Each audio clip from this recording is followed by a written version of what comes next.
The giants, इल्म नुजूम, कोटल्स और aliens का हजरत इदरीस से जंग करना। हजरत इदरीस अलैहिस्सलाम पर जो सहीफे नाजिल हुए उन्हें बाइबल से अलग क्यों कर दिया गया? द बुक ऑफ इनोक एक ऐसा सहीफा जो दुनिया की सबसे फेमस किताबों में से एक है, क्योंकि इस किताब में इंसानियत की पैदाइश, हजरत आदम अलैहिस्सलाम के ज़माने की कहानियाँ और ऐसे रहस्य लिखे हुए हैं जो शायद हमारी पढ़ाई गई तारीख से मेल नहीं खाते। ये सारी बातें इस किताब को बहुत ज़्यादा इंटरेस्टिंग बना देती है। क्या वाकई हजरत इदरीस ने एलियन से जंग करके इस दुनिया को बचाया था? इस्लामी रिवायात इसके मुतालिक क्या कहती हैं? क्या मॉडर्न साइंस का सबसे बड़ा सवाल यानी एलियंस कोटल्स का हजरत इदरीस की ज़िंदगी और दौर से कोई ताल्लुक है? हजरत इदरीस अलैहिस्सलाम ने इस दुनिया में सबसे पहले कपड़े और हथियार बनाकर इंसानियत के लिए तरक्की के रास्ते बुलंद किए। हजरत इदरीस अलैहिस्सलाम तीसरे पैगंबर थे जो हजरत आदम अलैहिस्सलाम और हजरत सीस अलैहिस्सलाम के बाद पैगंबर बनाकर दुनिया में भेजे गए। आपकी पैदाइश बाबिल शहर में हुई। रिवायत के मुताबिक हजरत इदरीस अलैहिस्सलाम ने दुनिया में सबसे पहले लोगों को लिखना, पढ़ना और तालीम हासिल करना सिखाया और आपका ज़्यादातर वक्त तालीम और तबलीग में गुजरता था। इसलिए लोग आपको इदरीस यानी दर्स देने वाला कहकर पुकारते थे। हजरत इदरीस अलैहिस्सलाम हजरत सीस अलैहिस्सलाम की 5वीं नस्ल से ताल्लुक़ रखते थे। रिवायतों के मुताबिक हजरत इदरीस अलैहिस्सलाम हजरत आदम से 500 साल बाद और हजरत नूह अलैहिस्सलाम से 1000 साल पहले पैदा हुए थे। हजरत आदम के बेटे हजरत सीस अलैहिस्सलाम का इंतकाल हुआ तो उनके कुछ साल बाद उनके पैरोकार बहुत कम तादाद में बाकी रह गए। काबिल की औलाद ने कुफ्र, जिनाकारी, बदकारी का बाजार गर्म करके रखा था। जिनाकारी और शराब आम बात हो गई थी। हर तरफ बुत परस्ती और आग की पूजा हो रही थी। लिहाजा बनी आदम की रहनुमाई के लिए अल्लाह ने हजरत इदरीस अलैहिस्सलाम को दुनिया में भेजा। नबूवत के मनसब पर फाइज होते ही आपने दावत व तबलीग का काम शुरू कर दिया, लेकिन वो सब आपके दुश्मन बन गए और जो लोग भी हजरत इदरीस पर ईमान लाए उन लोगों ने उन पर जुल्म करना शुरू कर दिया। लिहाजा हजरत इदरीस ने अपने पैरोकारों के साथ बाबिल शहर से हिजरत करने का इरादा किया। हजरत इदरीस अहले ईमान को लेकर मिस्र की तरफ निकल पड़े और दरियाए नील के किनारे आबाद हो गए। हजरत इदरीस और आपके साथियों ने यहाँ दावत व तबलीग का काम जारी रखा और उन लोगों ने यहाँ नई नई चीज़ें सीखकर खूब तरक्की की।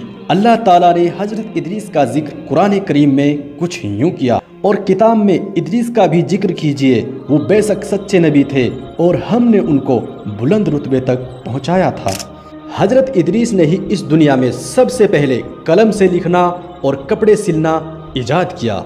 उनसे पहले लोग जानवरों की खाल को बतौर लिबास इस्तेमाल किया करते थे।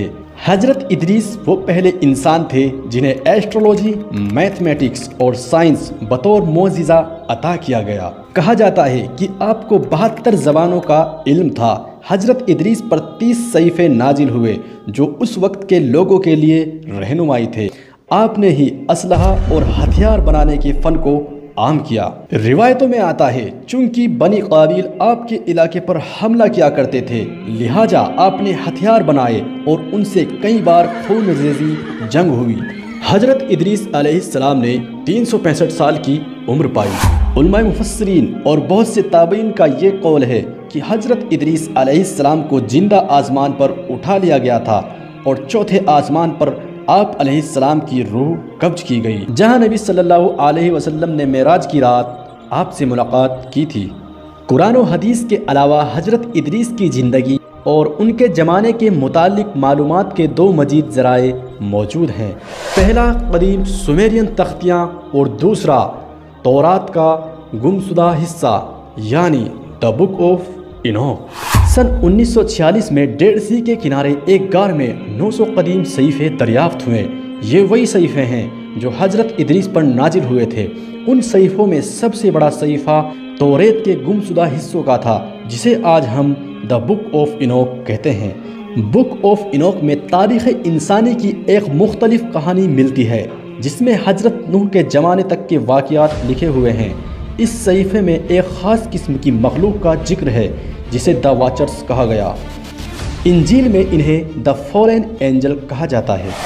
اس صحیفے کے مطابق حضرت ادریس کے زمانے میں جیسے جیسے انسانوں کی آبادی بڑھنے لگی تو زمین کی کچھ چیزیں آسمان کے فرشتوں کی نظر میں آنے لگی۔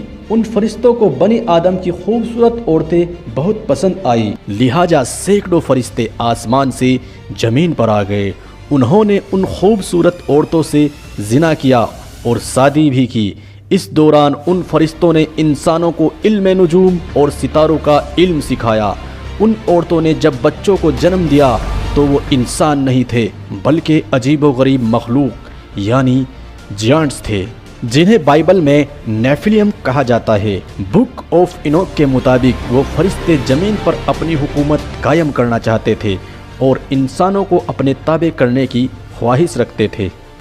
دراصل اہل کتاب یہود و نصارہ کا یہ عقیدہ ہے کہ ابلیس ایک فرشتہ تھا اور اس نے جب اللہ کی نافرمانی کی تو وہ مردود ہو کر ابلیس کہلایا، جبکہ قرآن کے مطابق ابلیس ایک فرشتہ نہیں تھا بلکہ ایک جن تھا۔ لہٰذا اس غلط عقیدے کی بنیاد پر تورات اور عیسائی لٹریچر میں ان مخلوق کو فرشتہ لکھا گیا ہے، جبکہ فرشتے اللہ کے حکم کے تابع ہوتے ہیں، نہ ہی وہ نافرمان ہوتے ہیں اور نہ ہی گناہ کر سکتے ہیں۔ وقت گزرنے کے ساتھ زمین پر ان واچرز کی آبادی بڑھتی ہی چلی گئی۔ انہوں نے انسانوں اور جانوروں کو کھانا شروع کر دیا اور زمین پر خوب فساد پھیلایا۔ لہٰذا اللہ نے زمین پر ایک فرشتہ بھیجا جس کا نام ایجاجیل تھا۔ اس نے انسانوں کو ہتھیار بنانے سکھائے۔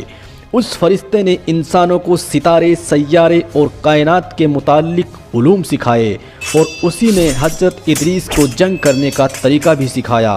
جب ان واچرز کے جرم زیادہ ہی بڑھ گئے تو اللہ کی طرف سے ان پر عذاب نازل کرنے کا فیصلہ ہوا۔ لہٰذا وہ واچرز حضرت ادریس کے پاس آئے اور انہوں نے اللہ سے اپنی سفارش کروائی۔ ان کی سفارش ہرگز قبول نہ کی گئی اور آسمان سے حضرت جبرائیل اور میکائیل کی فوج نازل ہوئی اور انہوں نے ان واچرز کو زمین کی تہہ میں اتار دیا اور یہاں وہ قیامت تک یوں ہی دفن رہیں گے۔ حضرت ادریس کا ذکر قدیم سومیری تختیوں میں بھی ملتا ہے۔ ان سومیری تختیوں کے مطابق ہنوک کے دور میں آسمان کے راستے سے دوسری مخلوق زمین پر آئی تھی جن کا نام انوناکی تھا۔ سومیری انہیں خدا مانتے تھے اور ان کی پوجا کیا کرتے تھے۔ ماڈرن سائنس کے مطابق دراصل انوناکی ایلین کی ایک نسل تھی جو اس زمین پر آئی تھی۔ ان انوناکی نے ہی انسانوں کو ایسٹرولوجی، میتھمیٹکس اور ہتھیار بنانا سکھایا تھا۔ اسرائیلی روایتوں، دا بک آف اینوک اور سومیرین تختیوں کے ساتھ اگر اسلامی روایات کو جوڑا جائے تو حضرت ادریس علیہ السلام کے دور کا ایک ایسا خاکہ بنتا ہے جس سے دوسرے گرہوں کے جیووں کی موجودگی ثابت ہوتی ہے، اور چاہے وہ فالن اینجل، کوٹلز، انوناکی یا جو بھی مخلوق کیوں نہ ہو۔